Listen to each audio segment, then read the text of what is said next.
You're listening to the Nerd to Know Media Network. Join us at nerdtoknowmedia.com.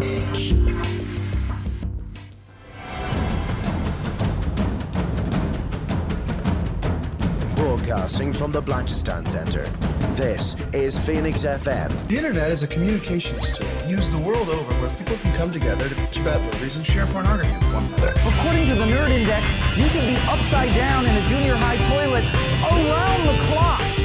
This is Time goes in, time goes out. Never miscommunication. It's over 9,000! My name is Foxy. The balls are in there.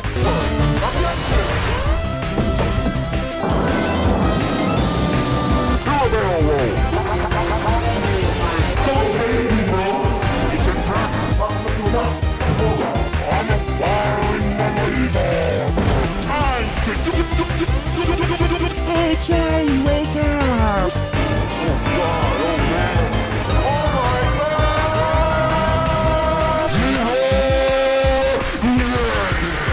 Hello and welcome to this week's edition of the Nerd to Know Basis Show. I am Kieran Calcon and with me this week is... Hello everybody, it's Kev. Hey Kev. It's a pleasure to be on you. It feels like it's been ages since we've both been on a show together. How are you doing? It absolutely has, Kian. It has been absolutely yonks. I've missed you dearly. I've been good. I've been enjoying some time off. And today finally got like my full kind of free day that wasn't extensively planning D&D that got immediately derailed. But I had a fun-filled day where all I've done is watch Scooby-Doo. I got an absolute hankering, and that's just all I did. Okay, and I'm assuming this isn't the new Scooby-Doo then. I don't know if there is generations. Is it like the Ninja Turtles? Like what? I think you know what you're on. I think you're kind of onto something with that. Like they have been kind of running like that for the past 60 years, right? I think they were the 60s. Anyway, the one I've been watching is one from the 2010s, so about 10 years back, called Mystery Incorporated.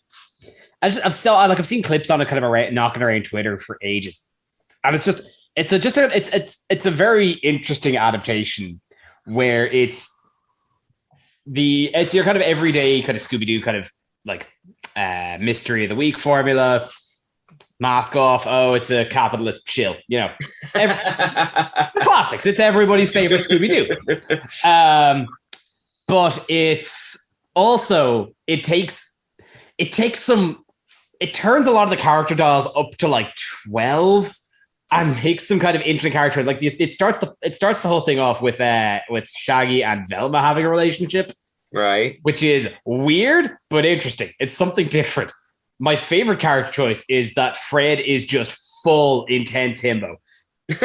Head empty, only traps. It's absolutely hilarious. there's still romantic chemistry with him and Daphne. But there's one scene where Daphne's looks at him and was like, you know what, Fred, I think we're so close now. I think we can almost tell what we're thinking. And Fred's like, do you know what I'm thinking about? And she's like, I think you're thinking about me. And Fred looks like, no, I'm not thinking about anything. This is a vacuum up here. it's just like, God bless you, Fred. You absolute. Well, that's what I was wondering about, because when you started talking about it, I started wondering, is this like a Sonic Boom type thing where it's actually written with like the 30-year-olds who watched it as kids in mind, like that kind of thing? Certainly. On top of that, like how deep are you in Scooby-Doo lore? I can name about 3.5 of them. Because in the past 2 episodes, we have had callbacks to Scooby-Doo and the 13 Ghosts, was it? The one with Vincent Van Gogh. Right. And we've had a Shaggy Doo jokes. Or a Scrappy Doo joke. Right. And then, it's just like, there's a load of just kind of callbacks. There's a museum in it. A lot like the second live action movie, there's a museum in it that has the costumes of like the old original villains like Miner 49er and the Space Kook and things like that. And yeah, just like it's just really funny. But also, like, I think what's really kind of grabbing me is that all the while during these kind of episodic bits, there's a running plot line. There's a running mystery throughout the season about hinting at an original Mystery Incorporated from some generations ago. Okay. And hints being filtered through to them by an enigmatic Mr. E. I don't know if you can see the pun there. Mr. Enigma. Edward. But yeah, so it's a really, really fun series. I'm probably going to finish at least the first season after the episode. Excellent. I'm excited to check this out. But just in case anyone you have caught their attention, are you watching it somewhere legitimately? Physical. Like I bought a cheap DVD off eBay. It's not on streaming here. From what I understand, it is streaming on HBO Max. If that is in your country, which should be soon coming to us, I believe. Oh, I thought we had it already. Is that not where everyone saw the Justice League mega super duper extra long one or something? Not in Ireland. Oh no, it's on Now TV. My bad. It definitely wasn't here when Justice League came out. I know I've heard it's coming here soon. Right. Actually, that brings me to some news I wasn't planning on talking about. The Star Trek community is blowing up because before the season premiere of Discovery went out, Netflix pulled not just the new series but all the previous Discovery stuff. I did hear about that. Yeah, you're up on this, yeah? I haven't caught up on the series, but I did hear about this, and that's insane. Because that was a licensing deal with Netflix to show that, and as far as I've heard, there's no plans about CBS bringing their platform that's worldwide. Just it. I mean, now to give Netflix a slight bit of credit. What are they? Paramount. The Paramount people have botched the rollout of Star Trek really weirdly because Discovery was on Netflix, but Picard and the cartoon were on Amazon Prime, but the newer cartoon Janeway isn't on either of those. So it's a big mess. But yeah, I'm getting echoes of when all the Defenders-y Marvel Netflix-y stuff just got shut down overnight. There's a lot of people I know who are very upset about this. Yeah, no, I'm not surprised. I've been to a Star Trek convention. That is an intense fan base. So CBS just obviously don't know what they're sitting on with that, because divesting that much, it feels like they just have no plan, and it is absolutely aggravating the consumer. Oh, of course. Yeah, because you want to kind of, even though, Star Trek will be fine forever, you kind of want to support the brand and watch it on the right things and just keep up with it and all that. And if you're not that tech savvy, which I am not, in case anyone is looking at my camera, which, they may do someday, this may wind up on YouTube, but yeah, it's a real shame. And it's a weird situation where I've seen the Star Trek brand make pleas of forgiveness on Instagram and stuff to people in Europe and all that kind of stuff. And this all seems incredibly avoidable, Especially considering we're in a renaissance for the Star Trek fandom now. This is, because before Discovery, you'd be the knowledge on this. Before Discovery, the real big last thing was Enterprise, which was early 2000s. Yeah, there was the films, obviously, which did pretty well. Not brilliant, not Star Wars good, but good. I think Nemesis, it was blockbustered pretty well, but it just got critically panned. Yeah. But yeah, compare that, that was, maybe you get one Star Trek thing a year, and then that was it. We're getting that's it. We've got several series on the go, including one main flagship series that is doing extraordinarily well when you can watch it. Yeah, I mean, my favorite's still Lower Decks, but yeah, I've got to say, I hope most of the cynics have been won over by Discovery now. I get it. I get why people might not be on board with it, but they've done loads on that show already, and I really look forward to watching it, Yeah, it's one I kept meaning to catch back up, and I started season 2 way back when. Obviously, gonna have to do some work to figure that out now. yeah, which you mentioned, I didn't actually know they were doing a Janeway cartoon. What's this about? No, well, okay, calling it a Janeway cartoon isn't fair, but there is a Star Trek cartoon on Nickelodeon called Star Trek Prodigy. And from what little I've gleaned, because we can watch it nowhere, is it's about a bunch of scrappy young kids who aren't in the Federation, but kind of get their hands on a ship and just sort of take off. Like very kind of Firefly, I suppose, because we're going to talk about Cowboy Bebop in a few minutes. Very much that sort of anarchic spirit. And Janeway is in it just as someone who exists in that universe. And they got, I can't believe I've forgotten her name, Kate Mulgrew, back to actually do it. And it's been her first time back since like Voyager. So yeah, it's gotten very, very good feedback. It seems to be more kid-centric, obviously, than like Lower Decks. But like from what I've seen of the animation, it looks gorgeous. Like, you know, and more diversity in the Star Trek brand is always good, you know? That's it. Like, it'd be great to have, like, because it's such a wide universe that like you can, like, they have and can pluck just so many different types of stories just throughout the known Federation space. So yeah, having a kids cartoon is a great idea. I've never heard about this. I'm again kind of bummed out that you can't get it here. But that's exactly it, because I know that like there are a million billion YouTubers who have done 7-hour-long essays about why Next Generation and Deep Space Nine are great and Discovery is the worst thing since unsliced bread or whatever. But at the same time, you know, actually marketing and accessibility aside, the people doing Star Trek at the moment have cracked that more types of show for more types of audiences is the way to go. Because apart from like the devil being in the details, Next Gen, Deep Space Nine and Voyager and Enterprise as well, all kind of feel very similar for a similar audience, you know? Yeah. Oh yeah. Like they are different shows doing different things, but they're definitely catering to the same crowd. Yeah. They're all still the same, like 45-minute, like kind of 80s, 90s, like television drama of the week type thing, you know? Yeah, like they're not different genres. Yeah. I mean, again, in the detail, Deep Space Nine is X, Y, and Z, and Voyager is more retro. But like, I'm just talking to someone who doesn't own Star Trek merchandise. You know what I mean? Like, yeah, like they're not like a kids cartoon that will teach you life lessons, or in the case of Lower Decks, a sitcom.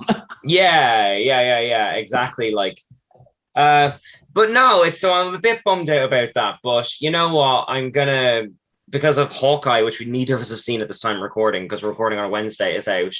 I'm happy to let Discovery build up for a few weeks while they sort it all out. I just hope that, again, since we're going to talk about kind of more of this kind of stuff later, I hope that perfectly good shows don't fall by the wayside due to simple mismanagement. That's all. Oh, that's all we can ever really hope for. Yeah. Here's a secret. I'm probably not going to watch Hawkeye. I just don't care.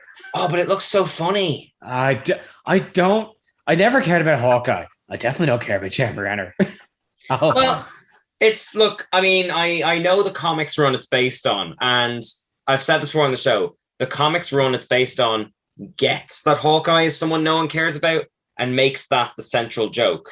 His flatmate across the way literally calls him Hawk Guy because he knows that little about him, other than he's a kind of sort of Avenger.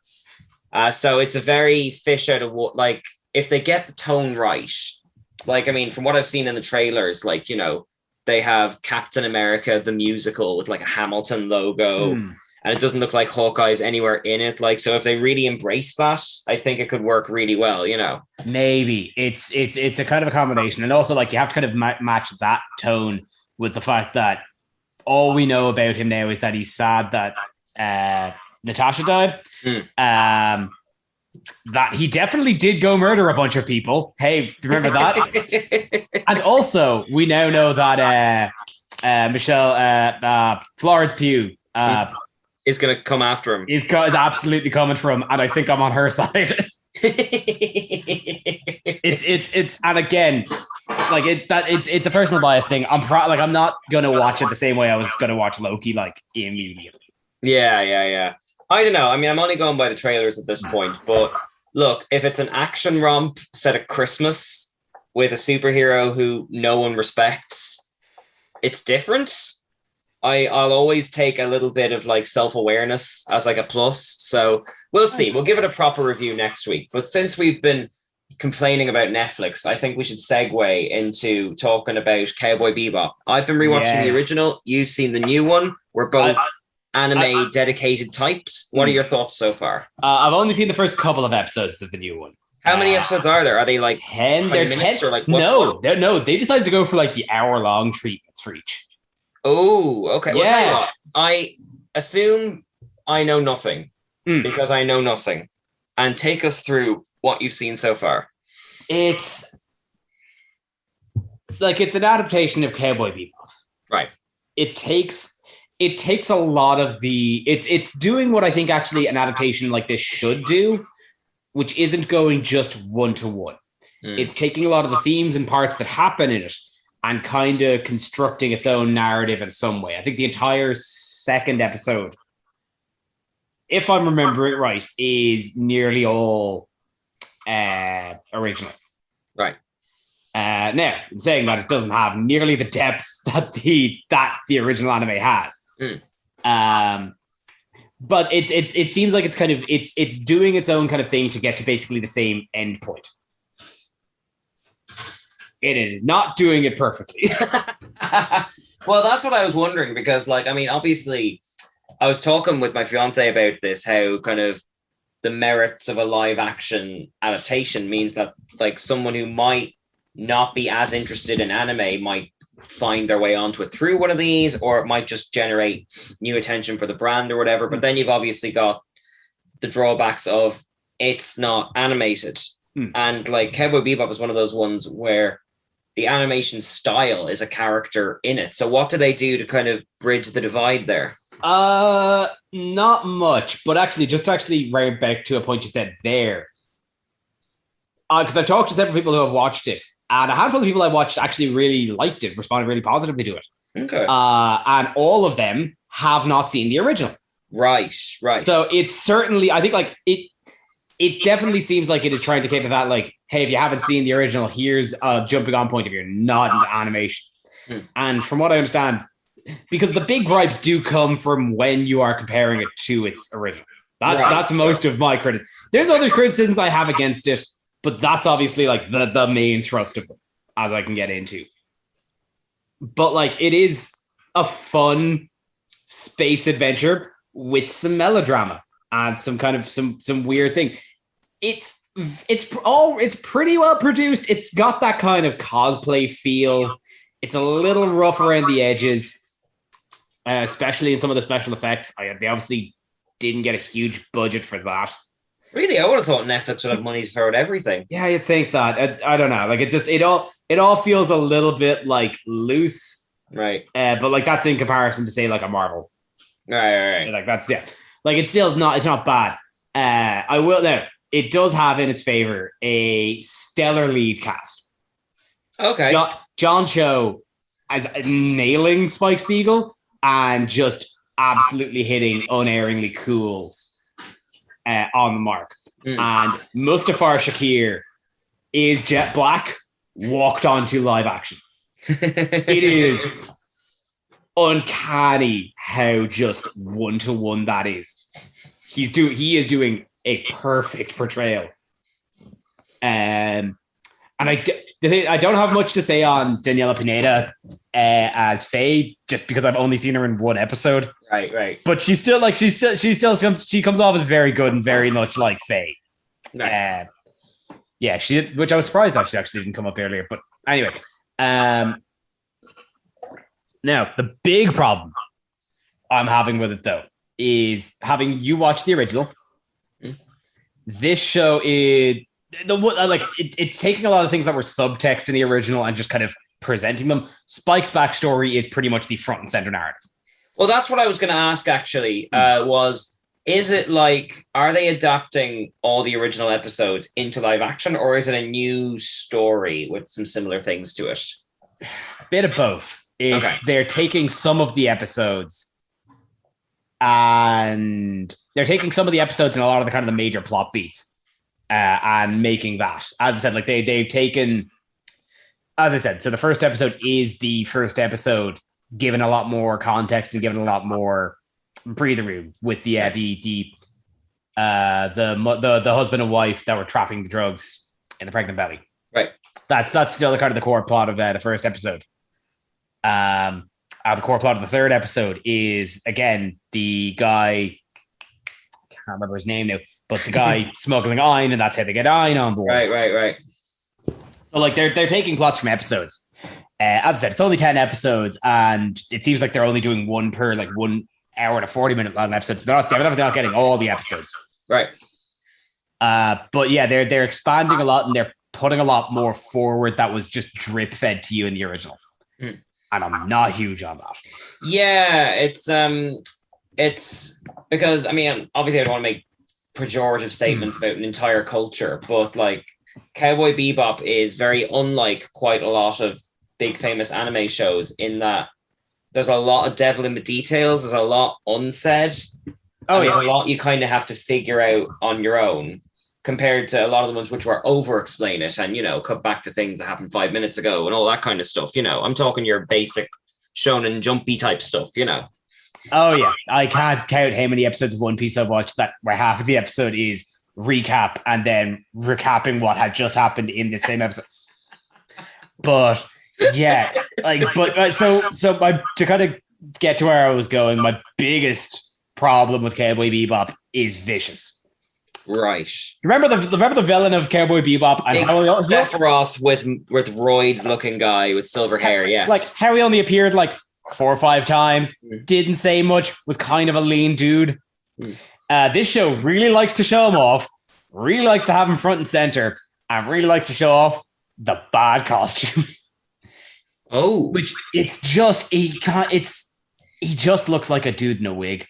And it's really striking, as I said, compared to otherwise really good acting.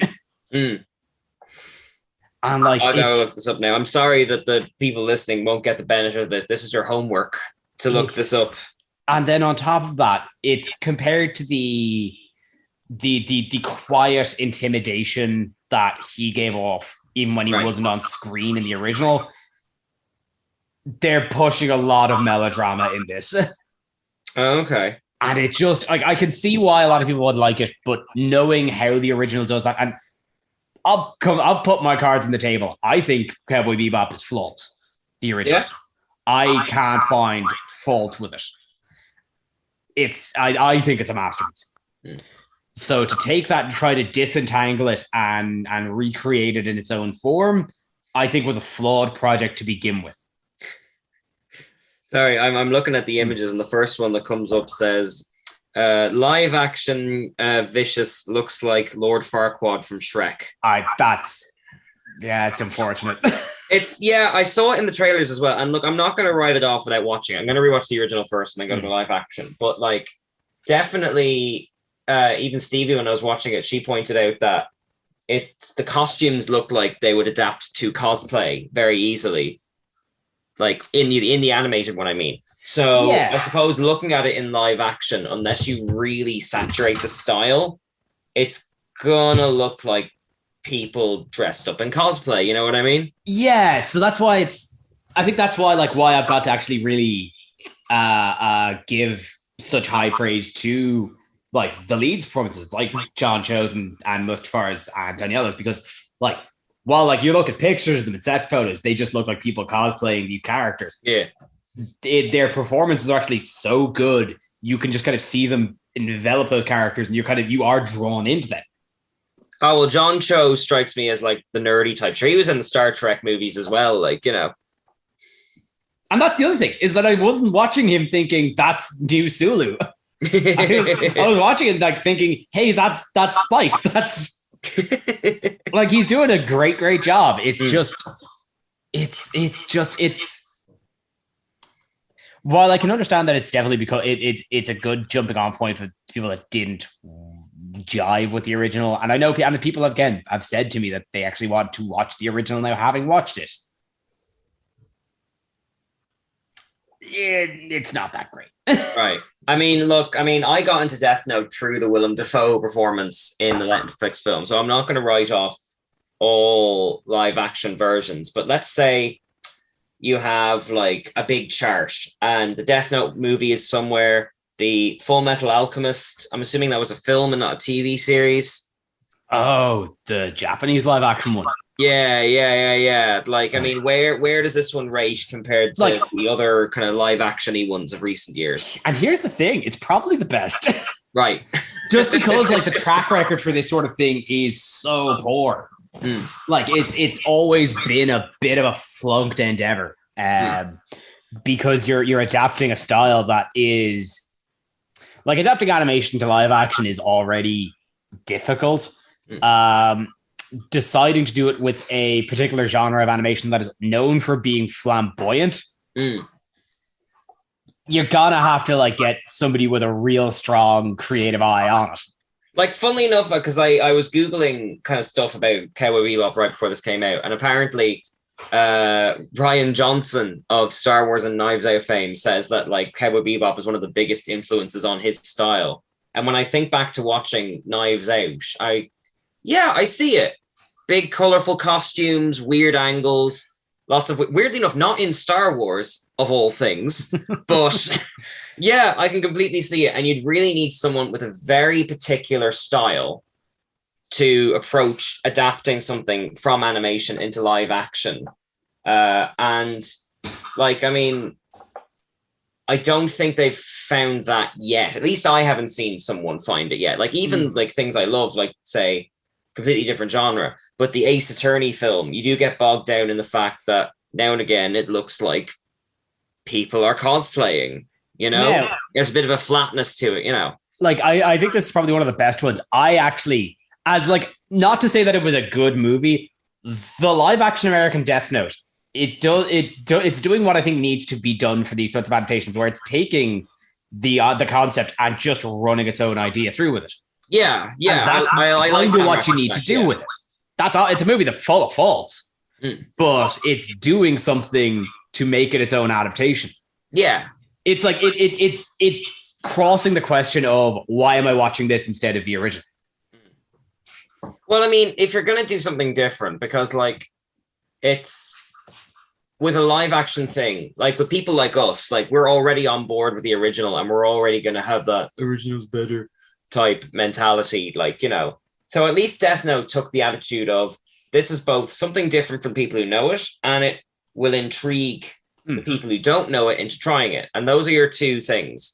So yeah, I think, would you think the live action Cowboy Bebop ticks either of those boxes? Oh, well, again, as I've said, having done, in a way, almost done sample testing, it is doing exactly that. It's onboarding people who weren't interested in the original. Yeah. And I think, like, and again, that's great to hear. I can't, like, I'm not going to sit here. As much as being on a nerd podcast gives me the right to sit here, I'm not going to sit here and tell people how to enjoy media.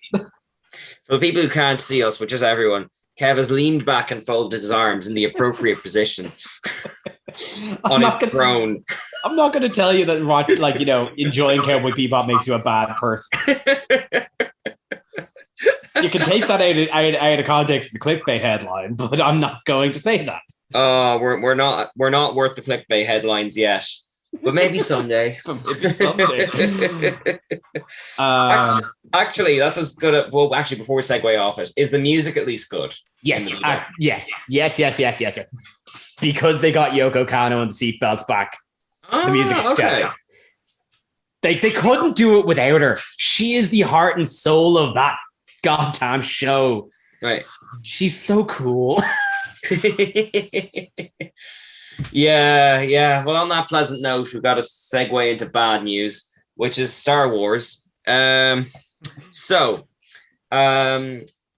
just gotten news that the Rogue One film, directed by Patty Jenkins, has fallen through, which I'm heartbroken about because that's one of my favorite computer games ever. I know we just talked about how live adaptations don't match up, but still, I would have been down for it. And Geek Ireland, the lovely people at Geek Ireland, were kind enough to compile a list of all the people who have been fired by Disney, who are in major prominent directing roles or something like that.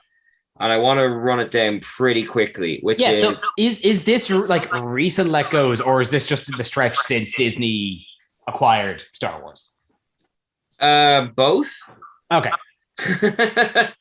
It's actually not as long as I expected, which was we've got the Game of Thrones guys. They were supposed to be doing Knights of the Old Republic trilogy. Oh, I wonder what happened there. Yeah. Oh, isn't that just the most epic, tragic thing? That, like, they rushed out Game of Thrones and then got fired because they wrote. Oh, it's just anyway. Which, by the way, I played Knights of the Old Republic for the first time this week. It's amazing. I'm gutted Dara isn't here to talk about it. But however, that's a next week thing. Apparently, I'll leave next week. Just you and Dara talking Knights of the Republic. So there was supposed to be a Boba Fett film by Josh Trank that fell through. Obviously, we've got the Mandalorian now, and the book of Boba Fett coming out like next month, I think. Oh, that's right. I'd forgotten about that. Yeah. Colin Trevorrow was obviously supposed to do Star Wars 1. That's coming on. Recommendation, if you haven't watched, I think we've plugged your channel a few times. Jenny Nicholson, incredible creator. She does a run through of the Trevorrow script. Yes, it's wild. It would have been a far better movie than what we got. Would have been a far more interesting film, certainly. But I think the Last Jedi was interesting enough for people. Apparently, my favorite of the Jenny Nicholson quotes from that script was I think Poe Dameron by our good Irish pal Donald Gleeson. Whatever battle is happening isn't going well, and he says something to the effect of, "Truly, I have lost the Star Wars." Golden. Disney are cowards for not allowing that line in. All right, I'll round up this list very quickly. Obviously, Lord and Miller, Solo, they were gone. Ryan Johnson was supposed to get a trilogy of, I'm assuming, 10, 11, 12. That's gone. Gareth Edwards was fired from Rogue One without properly being fired. It was redone by the Bourne Identity guys. There's actually probably a lot more than is being counted in this list. Like big productions like that tend to have a lot of people in and out, even if like mostly in like, you know, kind of smaller production roles, but like focusing on kind of major like executive and lead departments, like people that kind of would have shaped the actual project themselves. Yeah, I mean, Patty Jenkins, obviously, yeah. Which makes me wonder, do you think, I still haven't seen it actually, but do you think this is because of the terrible critical reception of Wonder Woman 84? Well, that's what I'm wondering about, because they dropped the two Game of Thrones lads like hot potatoes pretty much the week Game of Thrones ended. Which, like, it, you know, that makes, because like that's still, that ending is a cultural landmark of just here's how you absolutely screw the pooch on an adaptation, which Star Wars then did very quickly themselves. Yeah. But like Wonder Woman 94 got panned, but not nearly to that degree. Yeah, I mean, look, I'm not going to say anything about Wonder Woman 2 because it's not fair to pass your 2 cents on something before you watch it. But from what I've gathered, I think Jenkins wrote the script for Wonder Woman 2, but didn't write the script for Wonder Woman 1. So it's not a knock against her as a director. Like, there's no need to, like, you know, completely pull the plug on everything, you know, like. It just, it seems like a weird decision. Because, like, as well, like, it seems like this has been canned. This is not like it's going into production, like, you know, it's going into late production. It's kind of getting laxed. Yeah. No, this has been, I think the words are shelved indefinitely. That's very democratic, yes. Yeah, it's just a peculiar thing. And a lot of Star Warsy things have dropped off. Obviously, for controversial reasons, there was supposed to be Raiders of the New Republic with your woman from The Mandalorian. That's been discreetly shuffled away. Like, but then also, like, one of the flagship things for Star Wars was supposed to be a Cassian Andor series. That's disappeared. Like, Star Wars, like, I made this, I said this before the recording, that I think Star Wars is in a weird place. And you made the joke that it's been in a weird place for 35 years. Yes, basically. But like, it kind of is. It like, from the outside looking in, it feels like the franchise itself is trying to figure itself out. Yeah, especially after a weird phase. Especially after Rise of Skywalker, because again, matched Game of Thrones in terms of actual, like, of flopping and ending. Where it feels like the only kind of consistent thing we're getting is Mandalorian into Boba Fett. That's it. Yeah, The well, I fact mean, that- like Dave Filoni, the Clone Wars guy, is now the Kevin Feige of Star Wars by all accounts. So it's probably that awkward DC phase thing where he's kind of like junking some of the things that were in production before he came on and starting new ones. I mean, Star Wars Visions came out of nowhere, like, you know.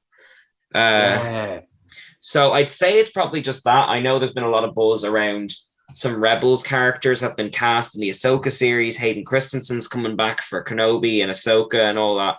So there's a lot on the way, but you're right. It's very, from the outside looking in, it looks very awkward at the moment. Have you actually seen the Boba Fett trailer? Not the trailer now, no. Like I'll watch the series when it comes out. Because again, liked Filoni, really liked what he did with Fett in the Mandalorian series. So very interested to see what he does with that, knowing where we left Boba Fett. Yeah.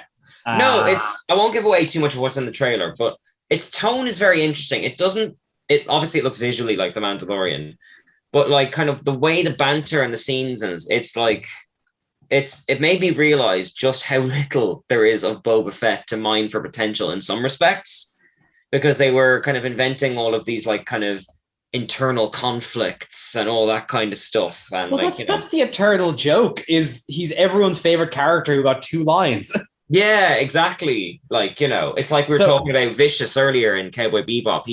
People love him because you barely see him. It's that kind of thing, you know. So now the fans got what they want, and hey, maybe what they want is a character that had 2 lines. There's exactly. your depth. They do seem to be kind of going down the Marvel route though, because they bulked up.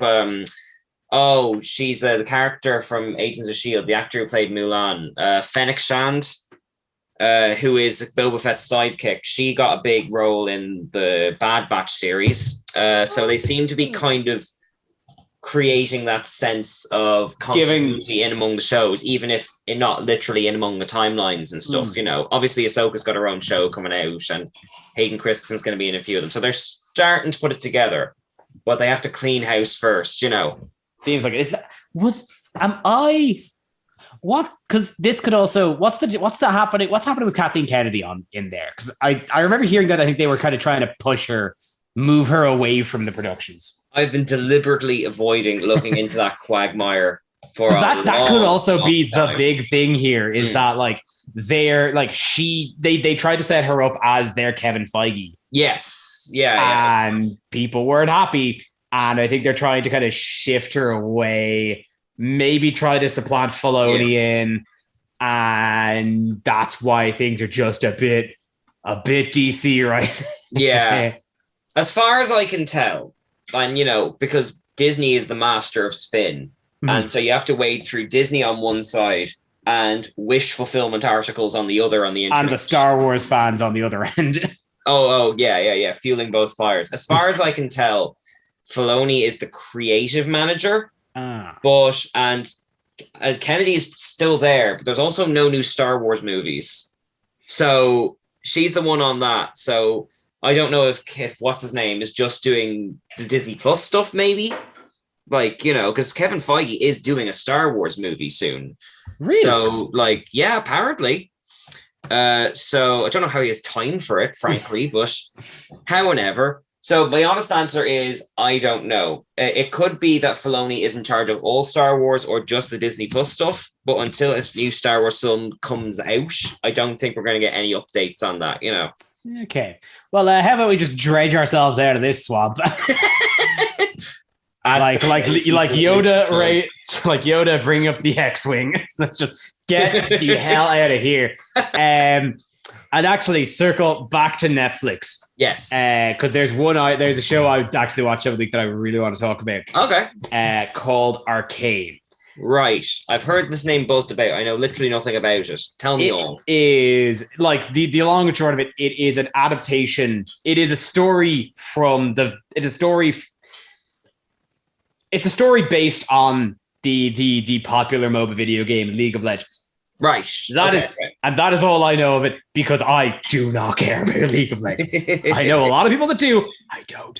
Okay, back up even further. What is League of Legends? No, I'm not answering that question. No, League of Legends.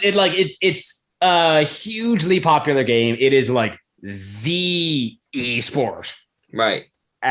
Huge in those esport things, has a incredibly avid fan base. I know nothing about it. It's just a big competitive game. I don't know anything about it. So when Netflix announced, hey, we're doing a League of Legends series, I was like, cool, bye. Like they've done this a couple of times where I think it was Netflix did a Dota series as well, which is another one of these big things. And again, didn't watch it, didn't care. What Arcane though, and I'm sure like we're kind of late on the train with this because my Twitter was hopping off on it. Right. Is that Arcane is absolutely incredible. Okay. It is. There is like, from what I understand, League of Legends always had a kind of a magic-y, steampunky kind of vibe to it. So the series takes that and presents this.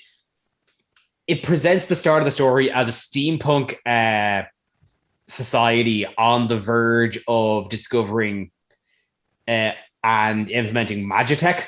Right. Okay.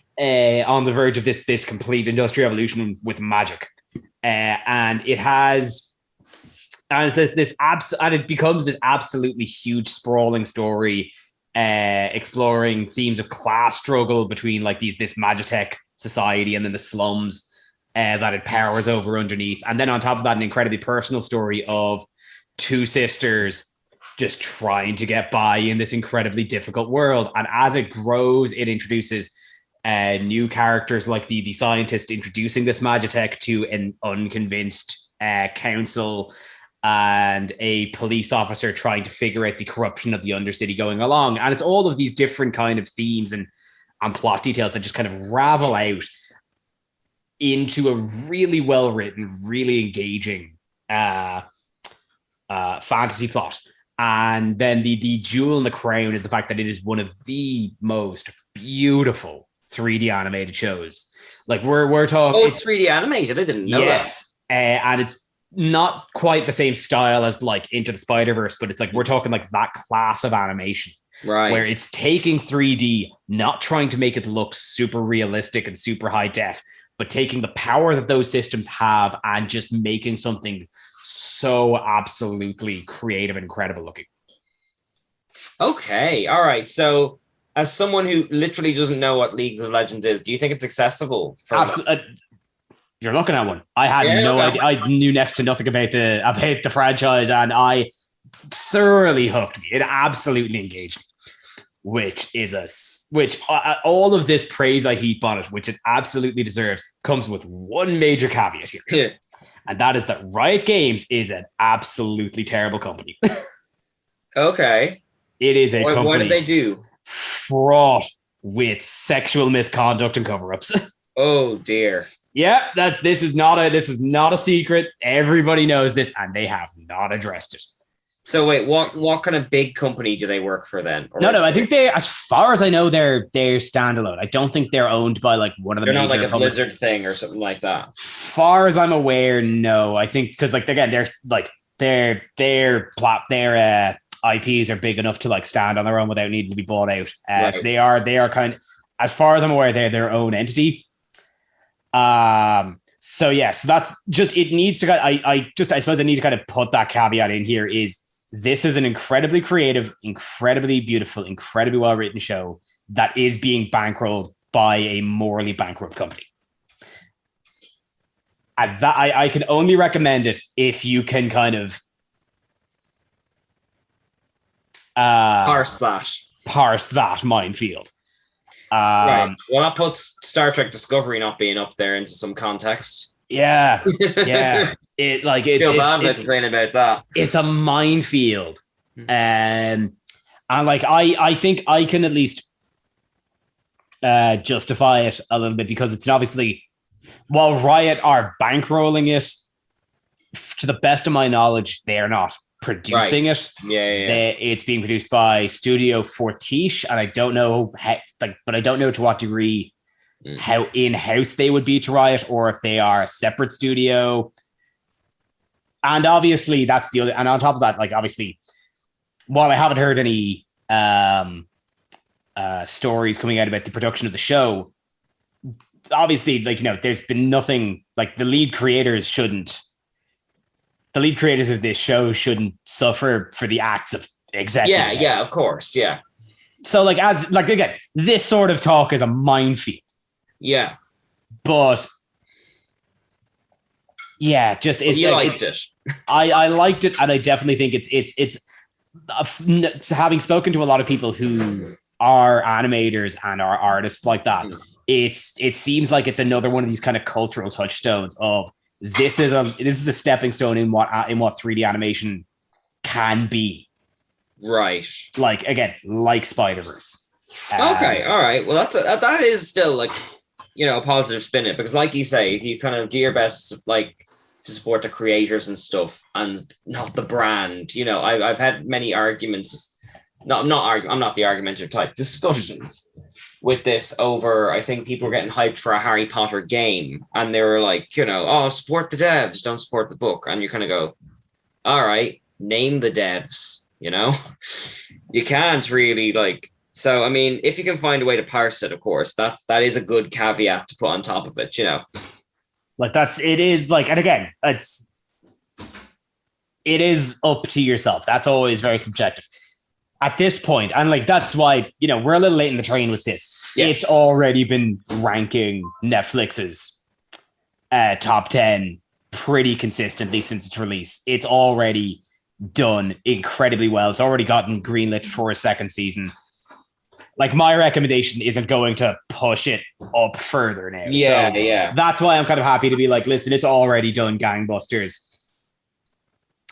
It's like, there's no stopping. We might as well enjoy it while we have it, because it's already been incredibly successful. Yes. But again, like you did, like we just kind of have to recognize and call out the fact that, hey, maybe stop being sexual predators. A controversial topic here. Oh, we're all about the controversy, and Dara isn't even here. How much time do you have left on the clock, by the way? Because I've got potentially 2 more topics. Well, I think we've got time for one. One. All right. Heads or tails? Do you want Doctor Who or Disney Plus Day?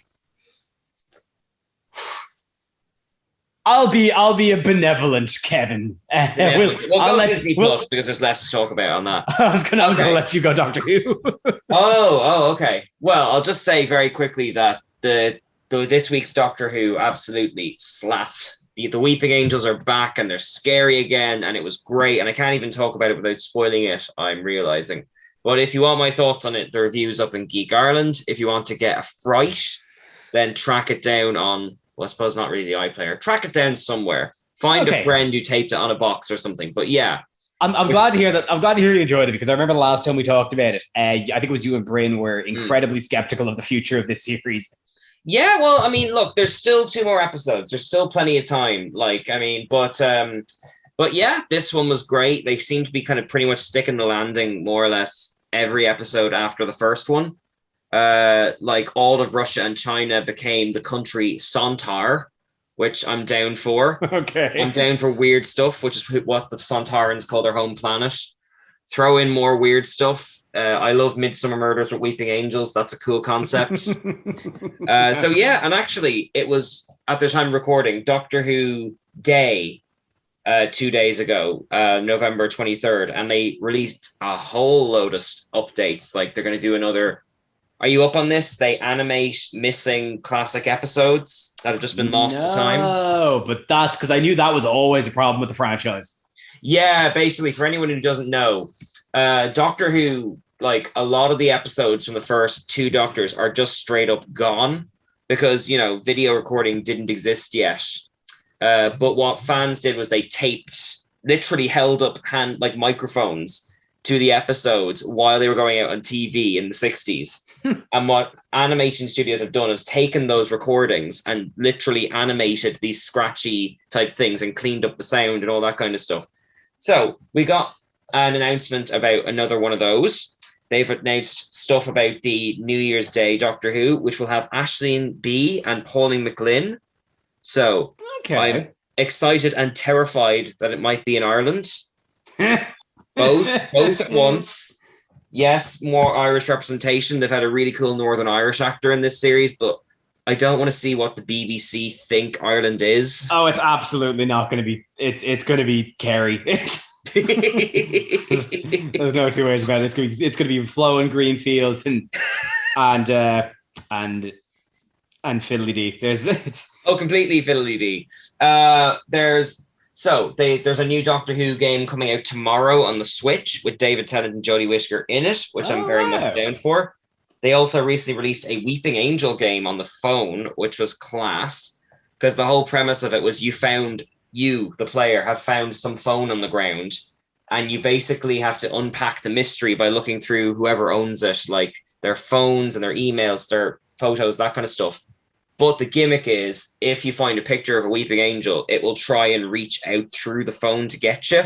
Wow. Because any picture of an angel becomes an angel. So, and they actually got a lot of Doctor Who actors in to be in it. So, like, yeah, Doctor Who is kind of firing on all cylinders, except for the fact that the main show is incredibly controversial. I'm glad. Like, that's a lot of really cool stuff for this sort of celebration. I'm glad to hear that, like, they're course correcting enough, and people seem to be enjoying the show again.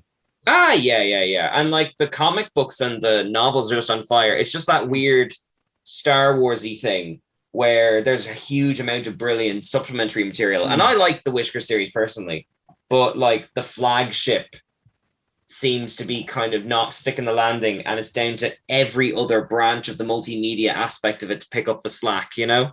In the meantime, while it course corrects. Yeah, exactly. So I just wanted to, with so much doom and gloom on the Doctor Who front to come, and they even actually released a bunch of new Eccleston radio plays this week. Like, there's a whole bunch of good stuff coming out. But anyway, very quickly, with time left. Well, actually, if you get a franchise to gush about that had a landmark, may I also gush about a franchise landmark? Of course. One Piece has released its 1000th episode. What? I think it was a week ago now. It's been and gone, but it just, like, obviously that is a pivotal landmark, like, that few series of crossed. And for it, they did a handful of, like, really cool things, like a load of influencers, and I got, like, a bunch kind of cool gift bags and that. I think in San Francisco, they did a huge painted mural of Luffy and the main current bad guy Kaido going at it. That looks rad. They announced a new movie that should be coming out next summer, which, again, like, the movies are always fun, very kind of cool, non-canon stuff. My favorite little piece they did, though, is that they reanimated the original first OP from the very start of the series, 20-ish years ago. Right. In the current style, with the current production values, with all the current crew members, with the original song. And it just, I haven't watched the series in so long. I've been only catching up through the manga. It made my heart flutter. It's so good. Also, the fact that We Are is an absolute classic. It's so good. It's just, I just like to shout out just the fact that One Piece, it's incredible. Hey, read One Piece. Yeah, I mean, like, roughly how long would it take you to actually read or watch all of One Piece? A while. I think catching up to it. I think catching up to it took me the guts of a year and a half on and off in college. And that was back when it was coming near the end of the Dressrosa arc, right? Which is the last major arc, of which there has been now substantially more because it's been several years. But it's a series that just goes strength on strength. It's incredible. I'm thrilled because it is one of those flagship Japanese franchises, isn't it? Oh, it's like the hottest thing in Japan. There's so much One Piece merch over there. It's huge. It is as big as Batman. And right. I believe I tried to look this up, and it was hard to actually get the exact things, but I believe that combined it is, if not was at one point, the third highest selling comic franchise in the world, beating Spider-Man as a franchise, only being beaten by Batman and Superman. Oh, well, those two always kind of come on top. With the possibilities, I think it was still within a margin of actually tapping Batman. Right. Superman simply was just too large an obstacle to overcome. But One Piece is still going, so who knows? Superman high in the sky and Batman being pulled down by happy pirate boys by a big rubber arm. But with that gush out of the way, we are actually at time. Sugar, I just looked up a list of the longest running TV shows. I will say this much. Sesame Street has more than One Piece, at least that much. We're going to have to save that for next week. Earned it. But, Cian, before we go, is there anything you would like to plug for the good audience? Nothing major, just check out, I'm still reviewing Doctor Who for Geek Ireland. I'm also going to start doing retro reviews of Christmas films once Doctor Who runs out, so you can find me there. And of course, I'm always here on the not Geek Ireland, get my brands mixed up, the Nerd to Know Media. We're on Spotify and on Phoenix 92.5 FM if you're not listening to us there, but then that means you're on Spotify. So I suppose you've already found us, but I have to do the plug anyway because Dara isn't here. We're also on all the good social things like Facebook and Instagram and all that kind of stuff. Kev. Well, as always, you can follow me on Twitter at KevTalek94, and you can find me running my Greek mythology themed D&D campaign over on the Nancy Crew YouTube channel, with the links in which the links are in the description on Spotify and YouTube. We had the truly wildest swerve in our last session, so definitely check that out. It's an absolute blast to run, and it's a blast to listen to. And I believe that is it. We are done. We will see you next week on the channel. Yes, please come back to hear more of Dara's ongoing battles with cinema, and we'll probably have more Marvel stuff by next week, and we will see you then. She says I'm not romantic. I say she's too dramatic. I tell her while we're at it, we can work it night. She says I'm not romantic. I say she's too dramatic. Thank you for listening to a Nerd to Know Media production.